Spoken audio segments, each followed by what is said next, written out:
Hello again, everybody. It's me, the dude himself, Darren Yoho, here with another fabulous deck tech. Got the old Derevi Imperial Tactician. He was a suggestion from a viewer slash subscriber that said, "Hey, why don't you do a Derevi deck tech?" So I said, "Hey, okay." He's a bird wizard. I like this notebook. It's kind of fun. So he is a bird, a wizard, and what do you get when you add birds and wizards together in the form of an Imperial Tactician? You get swag. That's what you get. That is the chemical formula on the periodic table for swag. Bird wizards. So he's pretty easy, pretty fun to do. You deal combat damage to a player with a creature. Any creature. It could be a 1/1, it could be a 10/10. You get to untap a permanent. So that's pretty awesome. Also, no matter how many times people kill him, this cat will come back. Basically, the theme of my deck, I did a lot of research. Dodo Bird Commander, that's a YouTube channel that he has a really interesting Derevi build himself. He bases it on madness and a lot of graveyard mechanics like flashback, things like that. And it's actually a really kooky build because it looks like it really actually works. And I'm an old school player. Like, I loved madness and I loved flashback. That was my shit back then. And to see that happening in a Bant colored deck, I mean, it's like a blast from the past, baby. I love it. See it all day. Watch it all day. So we'll get into it. I'm going to start this a little differently. We're not going to start with lands first because I think lands are kind of boring at times.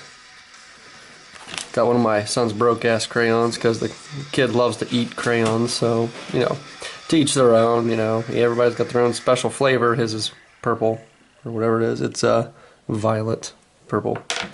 But starting with the lands is boring. Everybody can do their own land base, so from now on I'm going to start doing the land base last. So if you don't want to watch the land base, hey, turn the video off after that.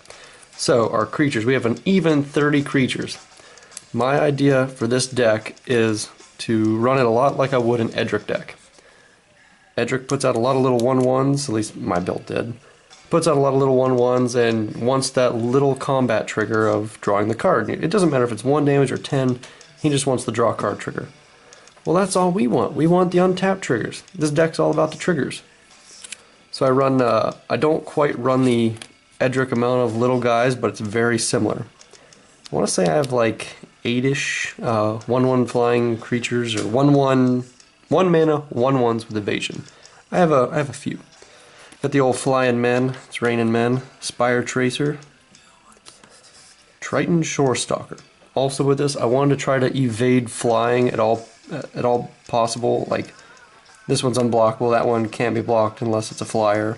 They're hard to block, but I know I kind of had to break down and get, you know, flyers.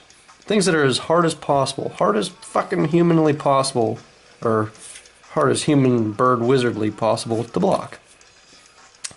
Triton Shorestalker pretty much fit that bill. Again, I had to get some flyers. Got Suntail Hawk, Birds of Paradise. He's more of a mana dork that I can untap and get a turn 2 Derevi. So, I mean, it doesn't really matter if I gotta wait to turn 3 to cast Derevi or not, but, I mean, I think it's actually been working out pretty positively. Good old bop. Solitary Foot Soldier. Nobody runs Shadow in EDH, but the bad thing about it is he can only block creatures with Shadow as well. But shit, nobody's blocking. Treetop Scout, same thing. It's hard to block. Oops. Scrib Sprites. Now with this, how I did my creatures, I wanted to keep an even split as best as possible between blue, green, and white evasive creatures. So that also accounted as to why I have some creatures with flying and some without. Zephyr Sprite. Oops. Now we're getting into our 2/2. So let's see, we got 1, 2, 3, 4, 5, 6, 7, 8, 9 1/1s with flying. Alright, can everybody say that with me? We got 9 1/1s with flying. Oh, there it is. I wrote off the side. So we got Cloud of Fairies. This is actually really cool because I do have a lot of the Simic growth chambery kind of bounce lands or whatever you want to call them. So you do get some value out of this. Nothing else. It's basically a free 1/1 flyer. Beast Caller Savant. He's nice because he has haste, which is a really actually pertinent thing. Those early game triggers with Derevi, that's where you really start to take off. So having haste is actually really relevant. His mana ability is cool too, since I run a fairly decent amount of creatures. 30 is kind of higher on the spectrum in my opinion. But the only thing is, which I actually noticed last night as I was playing him, you can only spend his mana on creatures, which kind of sucks, but yeah, whatevs. It's whatevs. He's cool. I like him. Kazandu Tuskcaller. Now we're getting into our triggers, bro. Alright, listen to this shit. So with Derevi, you stack the triggers. Creatures deal combat damage. Let's say hypothetically, Derevi and Beast Caller Savant deal combat damage. You get 2 untap or tap triggers. I want to tap or untap Beast Caller Savant. I can stack those triggers to where I can make a beast, trigger 1, untap, make a beast, trigger 2, untap, make a beast. So I can make a shit ton of beasts, or I can untap a shit ton of lands and level them up over time.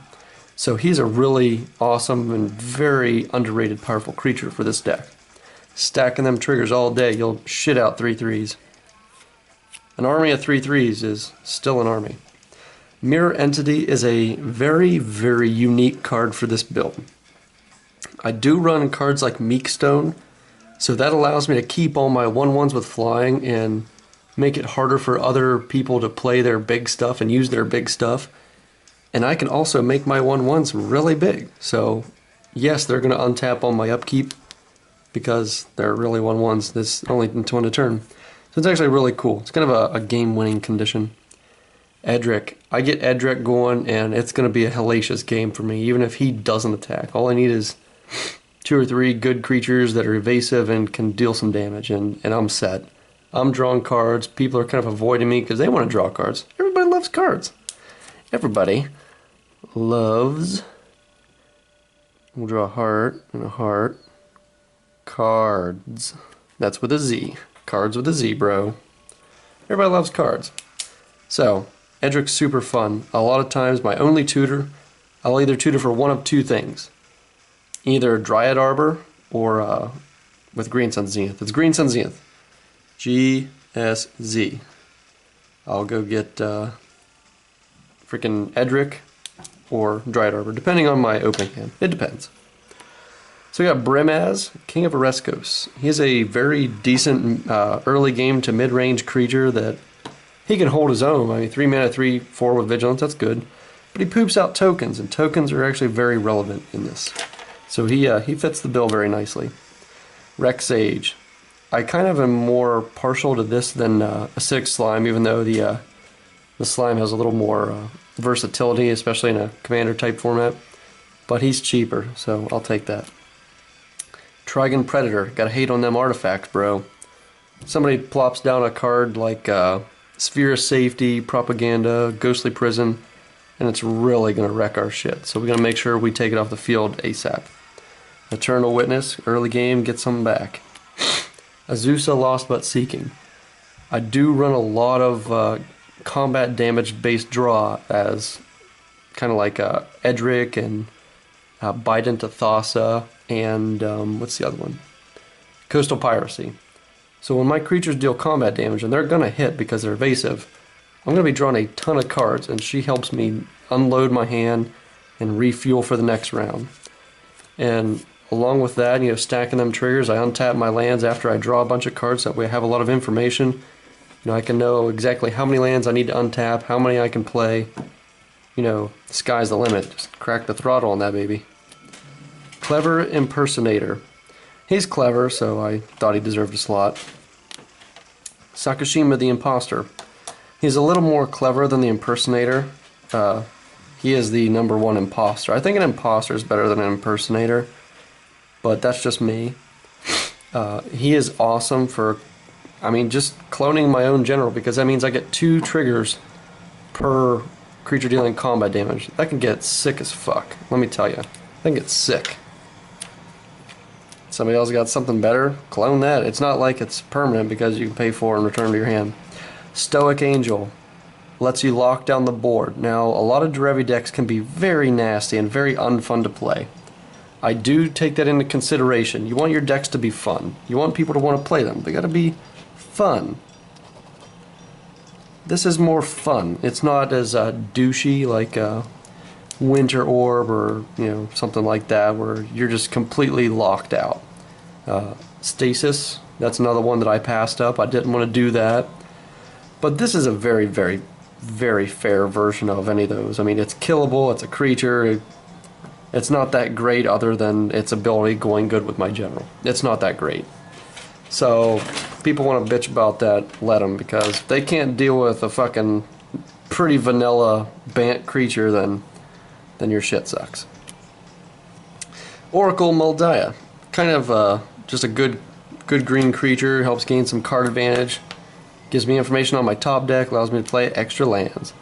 Brago. Brago's really good in this because he's essentially an untap mechanism.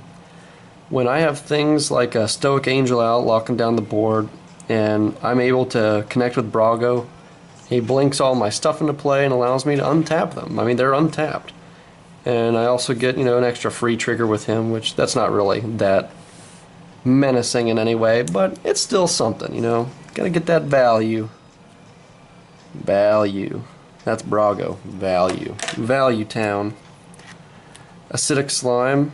I mean, he's very stapley, so he's in here for that reason.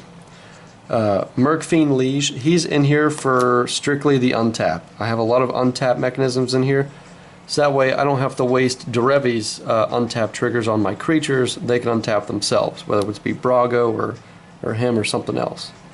So it allows me to send those untap or tap triggers, depending on what I want to do, somewhere else. It's all about the tacticalness, the tacticianing. Mercfiend Liege is good. Also offers a very subtle buff to your stuff.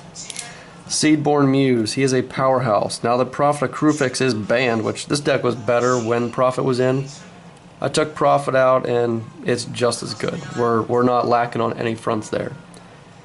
Seedborn Muse allows me to do exactly that. Untap all my stuff during other players' stuff. So go ahead, let's lock down the board with Stoic Angel. If you even want to call that a lockdown, we'll untap our stuff anyway, so it's all good. It's all good. I also run Capsize as kind of my removal. So capsizing on everybody's turn for basically free is excellent. I had that going last night and everybody just scooped. Archetype of Imagination is a very awesome, it's basically a win condition for me. You put it down, that means all your stuff is going through without interference. I mean, your stuff can be blocked, essentially. It can, but it's very hard. Sun Titan, all my stuff, I mean, shit, I got 8 or 9 1-mana, I got 9 1-mana 1/1s right there. So Sun Titan's got a lot of targets he can hit. Even though a 1/1's kind of a not so fun thing to hit, still options. We're all about options. We're all about tactics. You hear that? We're all about tactics. Tactics. Tic-tacs. Tactics. So, we're going to go into our non-creature spells. We got our ramp first. Of course, we got the old Soul Ring. Why not? Untap that. That's 2 mana for free off of a Derevi trigger. Exploration, when we're drawing cards, we're going to have to unload our hands. Rip it, grip it, and rip it. Rampant Growth. I don't really need a lot of mana acceleration, and really turn 3 to 4 is pretty much the turns where I'm looking to just go. So play this on turn 2. Usually I play a Mana Dork turn 1. Turn 2 I could do something like this, and then turn 3 I got Derevi, untap a land, play another 2 mana spell. I got options. Farseek, same thing. Thought Vessel, excellent for one reason: no maximum hand size. I always have a shit ton of cards, so this is a very valuable card. It's a 2-drop, really good mana rock. This is a staple. In my opinion, there's not a lot of decks that can't benefit from something like this. So it gets its worth in this one. Ponder, now we're getting into our draw package. Ponder is good because it's an early game setting us up for turn 2 and 3. That's pretty much strictly why it's there. I could add Serum Visions or one of the other ones. It kind of does a similar thing. I kind of prefer Ponder. I prefer Ponder. Sylvan Library. It's just a solid green draw spell essentially. It's repeatable, reusable, everythingable. Rhystic Study. Getting it out early game when people see you're untapping and tapping and getting essentially an extra main phase full of mana, people are going to do their best to pay that one. And you know what? People can't always pay it, so you're going to draw cards. I mean, it's kind of like a generally good blue card. Bite into Thassa. There we go. There's that creatures deal combat damage, you draw cards. What more do you want in life? Coastal Piracy. Pirates on the coast. Very nasty. GSZ. Green Sun Zenith. Again, I tutor for one of two things. One, we got Edric. Usually I try my damnedest to save it for Edric. That's when I really start to get going, is when I get Edric or some other draw mech with Derevi's untap ability going. That's when shit gets crazy. Two, if I'm doing really bad and I need a cheap creature early game just to get some Derevi triggers going, I'll get Dryad Arbor. That's usually my two targets. Beast Within. Now we're getting into our removal. I run some removal, but not a ton. It all kind of fits the bill, really. Beast Within, it hits a permanent for very mild downside. It's kind of just a green staple. Oblation. A lot of times I'll Oblation my own 1/1 just to see what else I can draw. If nothing else, I can tuck a permanent. That tucks gods, planeswalkers, whatevs. Capsize. Capsize is the shit, especially when you can untap your lands after casting stuff. So that always leaves you open for your Capsize with the buyback. Aura Shards. Constantly playing creatures, and I do have some ways to generate a lot of tokens really fast and at instant speeds. So this is always getting me some money out of that. Cryptic Command. Again, it's just a very versatile, good blue card. So it fits the slot, taps down permanents if I come against an opponent who has a lot of flyers, which that happens. I mean, a lot of my creatures are little creatures, so they're gonna die, and easily. Cryptic Command helps keep them alive at least one good turn. One good turn worth of triggers. Austere Command is fucking magical, because I can keep all my little guys alive. Destroy all creatures with power, converted mana cost 4 or greater. That's basically a large chunk of my deck that's not going to get hit. Everything that matters is not going to get hit. Even if I do have to destroy all creatures, essentially, I can recast Derevi very easily, and I'm only losing 1/1s. Like, come on, really? Who cares? I wiped everybody's board. I lost 1/1s. That's nothing. That's chump change, man. Got a dirt spot on the sleeve. Cyclonic Rift. It's an excellent board wipe that doesn't hit you. Dismiss into Dream. I had this going last night. This was also kind of why they scooped. Not only did I have Seedborn Muse with Capsize going, but I had Dismiss into Dream as well. So for 6 mana Capsize, target, boom, it's dead.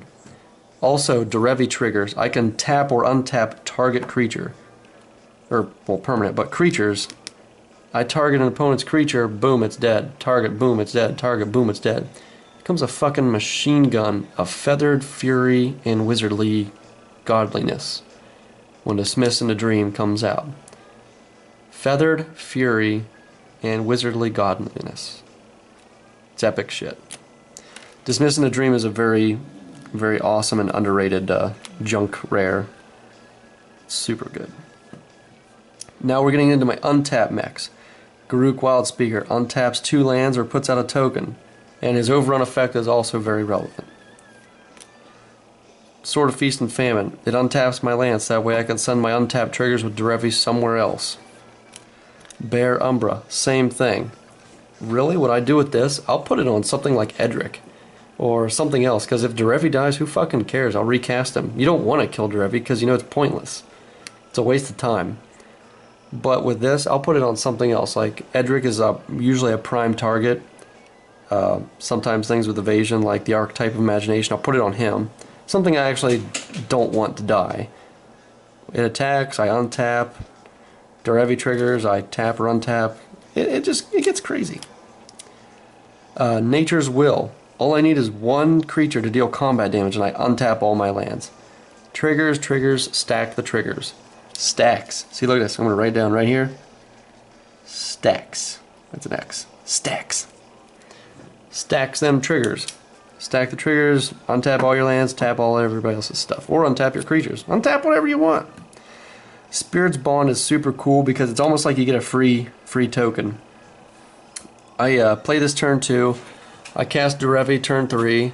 Stack the triggers. Untap a land. Untap the land. Stack this trigger next. That way it triggers. I can use that one land and get a free token. So bare minimum, turn 3, I'm going to have a 1/1 and Derevi out. If not, something else. So it's actually really good. I play a lot of cheap, creatures. And that indestructible is also kind of nice to have every once in a while. People sometimes will hate on Derevi. I mean, they can try. I can just recast it for 4 mana, but whatever. Sacred Mesa, I have actually yet to really use this. The times I've played it and used it, I didn't really need it. It was just kind of redundant, but it's a good token generator and flying tokens to boot.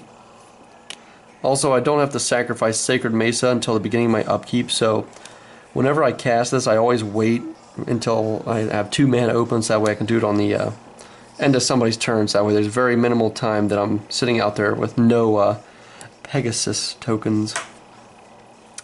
Elspeth, Sun's Champion. Super awesome card because it shits out 3 1/1 tokens or destroys all creatures that basically aren't mine.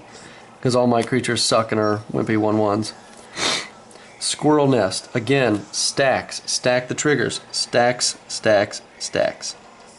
Stack the triggers. Derevi attacks, deals combat damage. On the stack, I'll tap this. Boom. Make a token. His trigger goes off. Untaps this. Boom. Make a token. Free tokens. Squirrels for days. I mean, what more do you want? Squirrels. Squirrels, bro. Squirrels. Oops, 2 cards. Presence of Gone. Same thing, except it's a 1/1 elf creature token. That's amazing. I mean, just keep making squirrels. Squirrels, elf warriors. Squirrels, elf warriors. That's basically the theme of that. So, it can get out of hand really fast. Beastmaster Ascension. This is a kill card. It'll wreck somebody. Slow play it. You play it the turn before, you can attack with 7 or more creatures. Slow play. Oh, I can't draw when I'm at a funny angle. Don't just throw this out there and then attack with 3 creatures, and then attack with 3 more, and then attack and finally get it. No, because somebody's going to destroy it. And then you're fucked.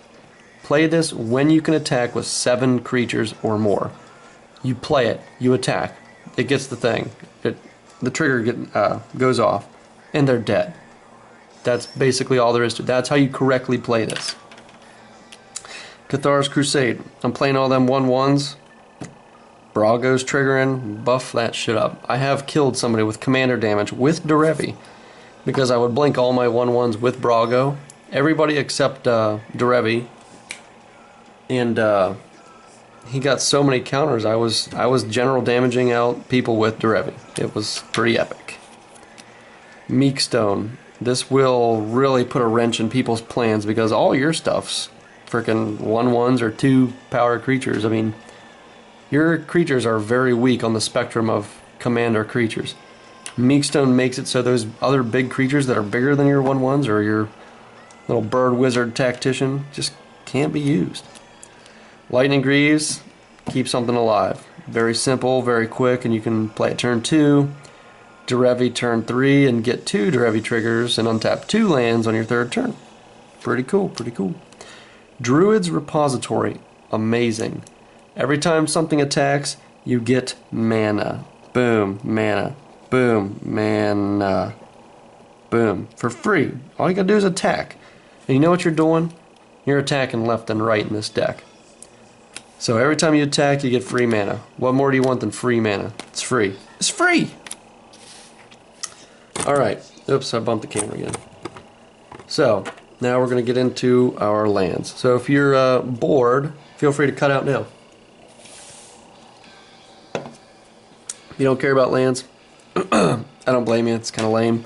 Cut it out now. So I got 37 lands. I could probably run less, but I like to make sure I hit my land drops.